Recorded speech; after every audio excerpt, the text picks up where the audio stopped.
Once upon a time in the Blue Ridge Mountains, there was a little boy, Cavlin Atherton McDermott. He was called Kibby. One summer when he was 7, he went to his Grammy's North Carolina home, Hillcroft, and he brought along his best friend, Bear. That same summer, his Aunt Ollie also came back home to Hillcroft. Being an actress, she knew how to sprinkle magic into simple activities. Sometimes Ollie would read to the boys, voicing all characters. Sometimes she would push them really high on the old apple tree swing. Sometimes she hauled them in a wheelbarrow, pushcart style. They went on many walks together. Sometimes Grammy came too. Sometimes they all hiked down to the New River, where the water was somewhat shallow.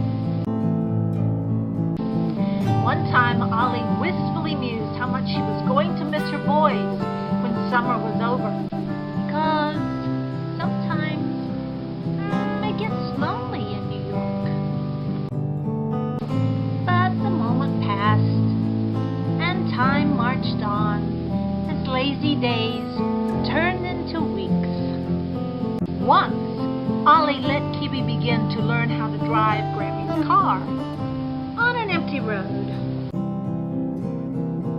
Of course, Bear insisted he wanted to learn how to drive too. Then one rainy day, Grammy taught Kibby how to sew, and he made a little quilt for Bear. But it wasn't very big, so he turned it into a superhero cape for Bear. On other rainy days, Grammy, Ollie, and Kibby would play around with painting. Seeds for Kibby's later love of graphic design were sown. Then all too soon the nightingales called. It was time for Kibby and Bear to go back to Louisiana and for Ollie to go back to New York.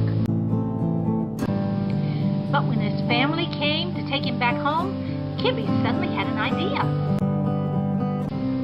He wanted to give Bear to Ollie to take with her back to New York, so she wouldn't be lonely for both of her boys.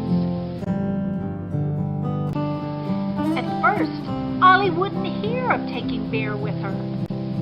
Then Kibby said, "It's not for always, just for a little while. Someday when the time is right, you can bring him back. Take him with you and have all kinds of adventures like we did this summer. Then write stories for me about what you do." So she did. She carried him in her backpack on all kinds of adventures and wrote Kibby stories about those escapades. Later, she even took him with her to the University of Georgia for her PhD studies. Just looking at him always made her feel better. Then, in the way that time moves on, Kibby grew too big for Bear, but not for love. And once grown, he met a beautiful young woman. After the wedding came the joyful news that Kibby, now called the very grown-up name of Cavlin, and Nicolette were going to have a little boy of their own. Ollie immediately told Bear, and in doing so, remembered the dearest little boy who gave her an incredible gift of unconditional love. So Ollie looked at Bear and knew the time had finally come for him to go back home to Cavlin for his little son. So Bear was packed in a box and shipped to Cavlin and Nicolette. And as he made the journey west from Kentucky, where Ollie now lived, to California, he carried with him all the love and memories of once upon a time.